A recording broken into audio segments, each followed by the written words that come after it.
दोस्तों, स्वागत है आपका सरकारी सिलेबस यूट्यूब चैनल पर। और अभी हम बात करने वाले हैं एसएससी में आई हुई वैकेंसी। देखिए, एसएससी ने वैकेंसी निकाली कक्षा 10वीं पास वालों के लिए। अगर आप कक्षा 10 पास हैं और भारत के किसी भी कोने में रहते हैं तो आप इस वैकेंसी में अप्लाई कर सकते हैं। कुछ इसकी ज़रूरी जानकारी उनके बारे में हम डिटेल में बात करेंगे। ठीक है, देखिए हमारे जो वैकेंसी के वीडियो होते हैं उनमें हम बड़े ही डीपली डिस्कशन करते हैं, फिर आपके पास में कोई शंका नहीं बचेगी। ये हमारा जो है ना दावा है। तो चलिए शुरुआत करते हैं। तो ये जो फॉर्म है ये देखो बच्चों, एसएससी ने निकाले। एसएससी क्या है कि कर्मचारी चयन है। आप यहाँ से देखिए भारत सरकार का मंत्रालय है ये, ठीक है। और इसको हटा देते हैं, ठीक है। तो ये भारत सरकार कार्मिक एवं प्रशिक्षण विभाग कर्मचारी चयन आयोग द्वारा ये वैकेंसी जारी की गई। लोगों कुछ इस तरह का होता है, आप इसे जानते ही होंगे, कर्मचारी चयन स्टाफ सिलेक्शन कमीशन, ठीक है। अब इसमें आगे देखते हैं एक एक चीज़ को बड़े ही अच्छे ढंग से। जैसे कि आपके ऑनलाइन फॉर्म है वो 27 तारीख से चालू होकर 31 जुलाई तक चलेंगे। तो पूरा जुलाई अभी पड़ा है, आप आराम से फॉर्म भर सकते हो, लेकिन अंतिम तिथि का इंतजार मत करना, ठीक है। और इसके बाद जो आपका कंप्यूटर बेस्ड टेस्ट होगा, देखिए सिर्फ एक आपका सीबीटी है, ठीक है। देखिए 2 पद हैं इसमें, एक तो एमटीएस का पद है और दूसरा है हवलदार वाला पद, ठीक है। ये वो हवलदार नहीं जो आपने सोचो कि पुलिस में या सेना के जो हवलदार होते हैं, वो हवलदार नहीं, ठीक है। तो इसमें जो है ना आपको वेतन भी कम रहेगा, ठीक है। एमटीएस की तरह ही आप एक तरह से समझो काम रहेगा आपका वहाँ पर, ठीक है।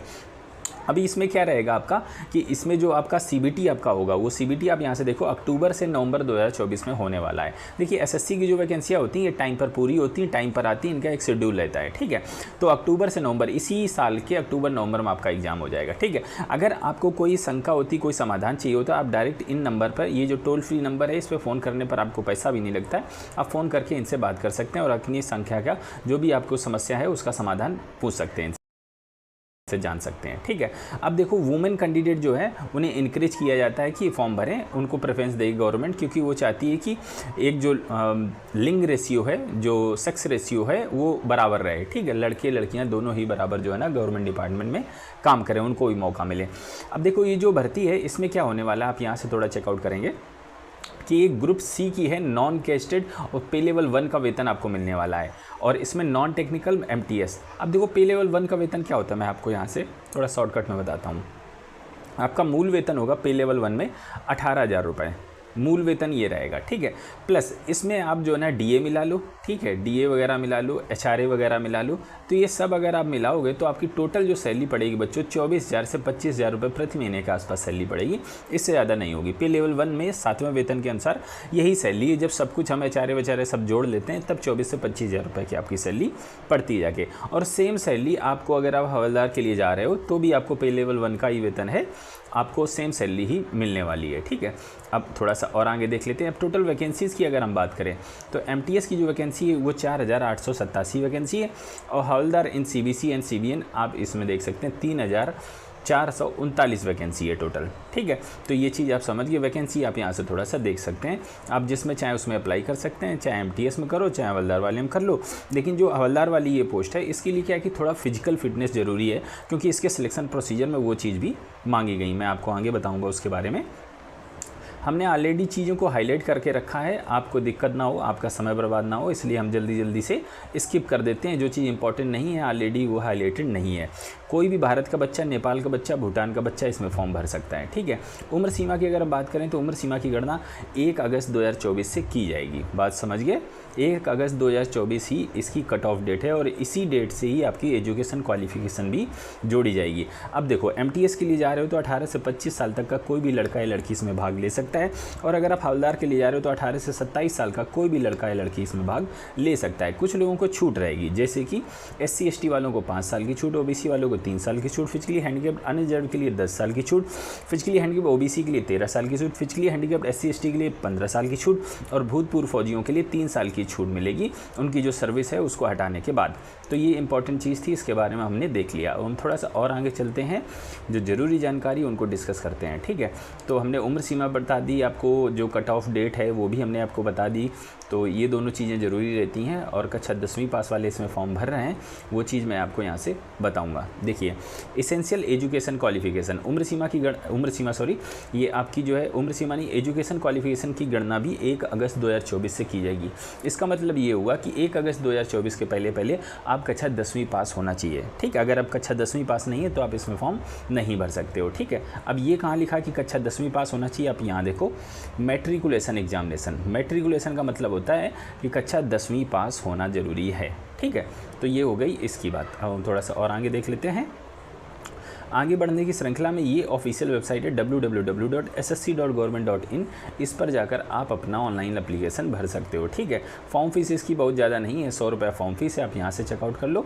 और जो रिजर्व कैटेगरी उसके लिए वो भी छूट है, 100 रुपये फॉर्म फीस है। और जो वुमेन कैंडिडेट हैं, SC ST हैं, फिजिकली हैंडिकैप्ड, उनसे कोई फॉर्म फीस नहीं ली जा रही है। ठीक है, तो बस ये SSC जैसे कुछ फॉर्म हैं जिनमें फ़ीस इतनी कम रहती है। अब देखो जो आपके एग्ज़ाम सेंटर बनेंगे वो अराउंड द इंडिया बनेंगे, उसमें आपको घबराने की बात नहीं। जब अपना ऑनलाइन फॉर्म भरो तो उसमें आपको 3 सेंटर चूज करने को मिलेंगे। अगर आपने जल्दी फॉर्म भर दिया तो बहुत ज़्यादा आपका अच्छा लक हो सकता है, आपको जो ना सेंटर आपके नज़दीक वाला ही मिल जाए। ठीक है, स्कीम ऑफ एग्जामिनेशन की अगर हम बात करें तो आपका क्या होगा, कंप्यूटर बेस्ड एग्जामिनेशन होगा। ठीक है, और अगर आप जा रहे हो हवलदार वाली पोस्ट के लिए, इस पोस्ट के लिए, ठीक है, हवलदार वाली पोस्ट के लिए, तो आपको साथ ही साथ में PT फिजिकल इफिशिएंसी टेस्ट और फिजिकल स्टैंडर्ड टेस्ट भी देना होगा। तो एक तो आपका कंप्यूटर बेस्ड एग्जामिनेशन जिसे आप CBE भी बोलते हो। ठीक है, तो CBE तो दोनों में ही होगा। ठीक है, बट हवलदार वाली पोस्ट के लिए आपको PET प्लस PST अलग से आपको देना होगा। बात समझ गए। अब देखिए जो आपका CBT एग्ज़ाम होगा, CBT का मतलब जो मैं CBE बोला हूँ कंप्यूटर बेस्ड टेस्ट, वैसे जनरली बोलते हैं CBT, T का मतलब कंप्यूटर बेस्ड टेस्ट, लेकिन इसमें CBT नहीं बोला, इसमें CBE बोला गया है, आप यहाँ से देख सकते हो। तो CBE का मतलब एग्जामिनेशन, वही कंप्यूटर बेस्ड एग्जामिनेशन, टेस्ट की जगह एग्जामिनेशन कर दिया, कुछ ना कुछ ही लोग बदलते ही रहते हैं। ठीक है, अब देखिए जो आपका एग्ज़ाम होगा वो 13 रीजनल भाषाओं में आपका ये क्वेश्चन पेपर आएगा, आप देख सकते हैं। ठीक है, हिंदी, अंग्रेजी एंड 13 अलग लैंग्वेज जो मैंने आपको स्क्रीन पर दिखाई हैं। ठीक है, अब देखो क्या क्या चीज़ें पूछी जाएंगी ये भी आप यहाँ से देख लो। 2 सेशन में पेपर होगा और पेपर एक ही दिन होगा, जैसे सेशन 1 ख़त्म दूसरा तुरंत सेशन आपका चालू हो जाएगा। ठीक है, अभी आप यहाँ से देखो जो सेशन 1 है बच्चों, इसमें क्या है कि ये सिर्फ क्वालिफाइंग है, इसके नंबर फाइनल मेरिट लिस्ट में नहीं जुड़ेंगे। ठीक है, तो लेकिन मिनिमम आपको जो है ना, आप इतना तो टारगेट बना के चलो, आप 50% कर लो। मैं आगे आपको बताऊंगा कि कट ऑफ कितना चाहिए सेशन 1 के लिए।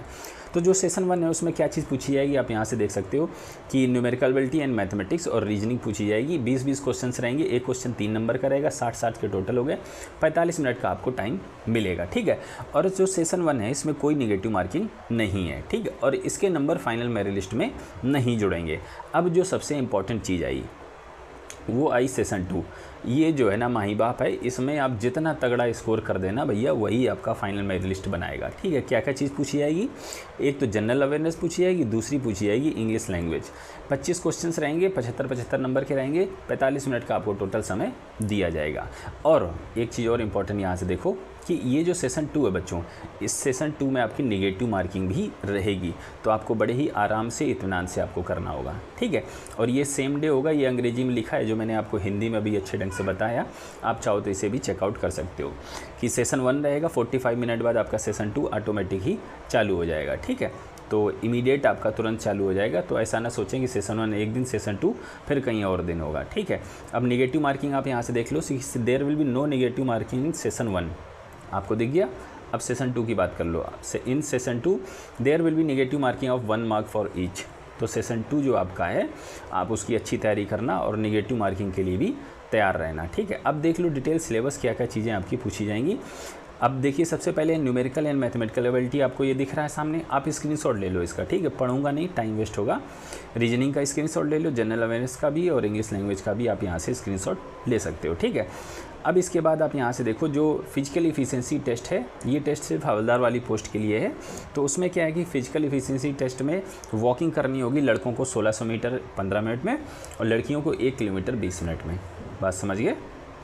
और आगे देख लेते हैं हाइट वगैरह कितनी चाहिए, आप यहाँ से चेकआउट कर सकते हो कि हाइट चाहिए लड़कों के लिए 157.5 सेंटीमीटर और चेस्ट होना चाहिए 81 सेंटीमीटर और 5 सेंटीमीटर का फुलाव।